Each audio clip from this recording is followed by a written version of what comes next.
You're driving a taxi or a bus, it says you can't go beyond 90. But it now says to you that there's what we call common sense speed limit. I'm allowed to do 100. I'm in the vehicle. Something tells me my car isn't sounding too well. The environment where I'm driving looks like there are too many vehicles on the road. Now, I know very well too that, look, because of the Harmattan, it's foggy weather. So my visibility is not looking too good. I am not compelled to do 100. I should use my common sense. Okay. Now, this is the key one for me, because this is the time where I want to go home and spend some time with grandma. And of course, some of the vehicles might not be in the motor parks, or even if it's in the motor parks, you have cases of overloading and also night travel. Yeah. And this over time has accounted for some incidences over time, of course, of accidents and all of that. Yeah. What would you tell passengers and even drivers? How would you want to educate them so that in this season, will, as much as they care to listen, you know, they will get to their destination safely and back? All right. In dealing with the issue of passengers, I'll tell you, I cannot isolate that from drivers' own behavior. The average, most time when I speak to passengers, I tell them that the reason why we have more crashes is because the average Nigerian passenger is very passive, not active. Wow. The driver is a businessman. He's not an imam, he's not a pastor. He's not there to read the Quran or the Bible, he's there to make money. So he's going to move that vehicle, whether it's a coffin or it's a vehicle. But he's going to capitalize on your own foolishness. In jumping into a vehicle that the tires are bad, that the driver has taken a bottle or two, all in the name that this is the season. So because your life is valuable to you, it's valuable to your family and to the Nigerian society, we're saying to you, number one, you must avoid the typical thing that Lagosians will call sole. Those who believe that to go to Kaduna, I don't need to walk into the park. Just stay by the roadside. By the roadside. In this age when security and safety is key for us as Nigerians, do not do the roadside commuter thing. The concern you raise over overloading, and I'll tell you that even here in FRSC we are concerned also. Just yesterday we had our end of year management meeting. All the zonal commanding officers from the 12 zones were here in Abuja. Okay. To meet and think on strategies to ensure that we don't allow what has become the norm in some quarters to continue. That's overloading. Okay. Now, for the average Nigerian who travels, of course, the tendency to think that it is cheaper when I am the overloaded passenger. But you forget the effect of overloading when it comes to the issue of safety. It has an effect on the wear and tear of the vehicle. That's number one. Number two, of course, it affects the balance and control for that driver. But the worst one is when that vehicle gets involved in a crash. True. A good number of times, some commuters are killed, not just by the impact of the crash, but by the kind of loads in the vehicle. Now, let's talk about night journey. That's the one that's a sore point for me as a person, as a road safety officer. As a principal, I can never leave Abuja by 5 o'clock to go to Kaduna. Kaduna is 2 hours from Abuja. You won't see me on the road driving when it's 6 p.m.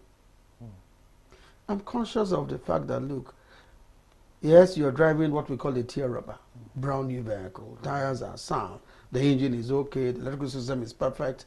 But that is a machine that can fail at any moment. That is one. Number two, you could set out on a journey of 2 hours, and before you approach Abaji, there's been a major crash that traffic cannot move.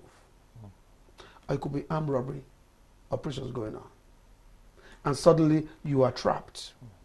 You are projected at plus minus, oh, it is just 4 o'clock or 6 o'clock, before 8 I'll get to Lokoja, and you end up spending 3, 4, 5 hours on the road. And when we said here that most Nigerians enjoy driving above the speed limit, because during the day you love speed, at night you will double it. Yeah, since the road is free. The road is free. And you are afraid of some criminals on the road. Now, in the event that there's a crash at night, what will happen?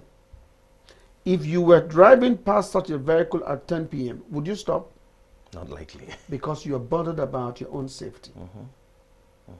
But on a normal daytime travel, almost every other vehicle passing by, in the typical Nigerian care thing, we will pull over, what is going on? Oh, FRSC, there's a crash somewhere, could you send your man?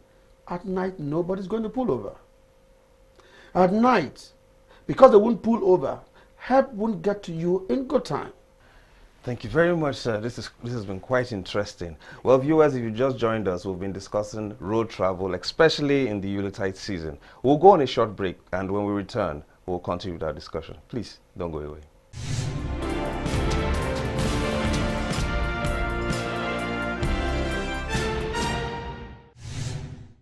Welcome back. If you're just joining us, you've missed out on quite a bit, but you can catch up with us on all our other platforms: Facebook, Twitter, YouTube, and even our website scrolled on your screen. We've been discussing road travel in the Yuletide season, and with me in the studio discussing this very important topic has been the Assistant Corps Marshal Jonas Agwu. Sir, on our last episode, we had the Director General from the National Automotive Design and Development Council, that's Engineer Aminu Jalal. He told us about, he spoke to us about tires, maintenance, and safety and all. Yeah. So what would you like to tell us? How would you educate Nigerians, especially, we're making a lot of emphasis about this season because we know a lot of people will be moving from different ends of the country. So what would you like to tell passengers and also drivers, sir? All right. What I would like to tell them first is that without your tire, you don't have a car. You don't have a vehicle. Very true. What you have is a casket. Wow. Because the ability of your tire or the driver to move, to maneuver the vehicle, the balance of the vehicle, the kind of load to carry is a function of the state of the tire. And if you check the side wall, what you call the side wall is, let's assume that my palm is the tire. This is the side wall. This is more like an encyclopedia. It tells you a lot about what that vehicle can do. Okay. The load it can carry, the speed it can go. They make that tire is meant for what? Is it for the tropics or whatever? Is it to carry cattle? Is it to carry human beings? So even before purchasing, Even before purchasing, yes, they're all contained these are the considerations that you should. Yes. So that's the starting point. So that you don't end up using the wrong tire for the wrong vehicle. And when that has been done, I will tell you that if there's any part of the vehicle that is most abused, it's the tire. As you set out on that journey, gauge your tire before you take off. Gauge your tire when the weather is still very clement for you. Don't drive from here to Okene, pull over to buy gala and say, let me check it. Because I haven't driven for about 2 hours plus.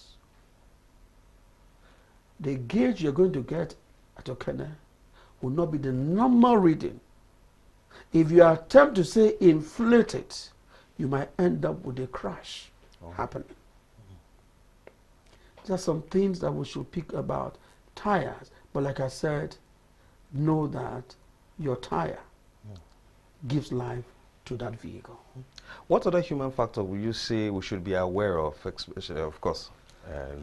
If you want to drink, please leave the vehicle for your own safety. Of course, use of phone, of course, has become the vogue for every other person, including learners. A man texted me and said, Jonas, can't I just do this with a Bluetooth? I said, no, sir, you can't even do it with a Bluetooth. Wow, even with a Bluetooth? You cannot do it. You cannot. Wow. So we are saying to you, if you must make that call or pick that call, pull off the road for your safety and the safety of other road users.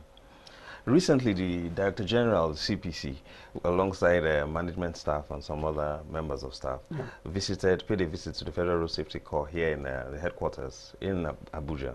Now, we were wowed by the technological innovations being applied in monitoring vehicles and applying sanctions to those that are found wanting. One way or the other. Now, for the benefit of those that will claim that they're not aware of some of these sanctions, or can you just take a time out and just educate us on this area? And some offenses? Yes, some offenses and likely sanctions, the common ones, especially when it comes to overspeeding. I just mentioned the issue of a balloon. I said you're paying 10,000. If you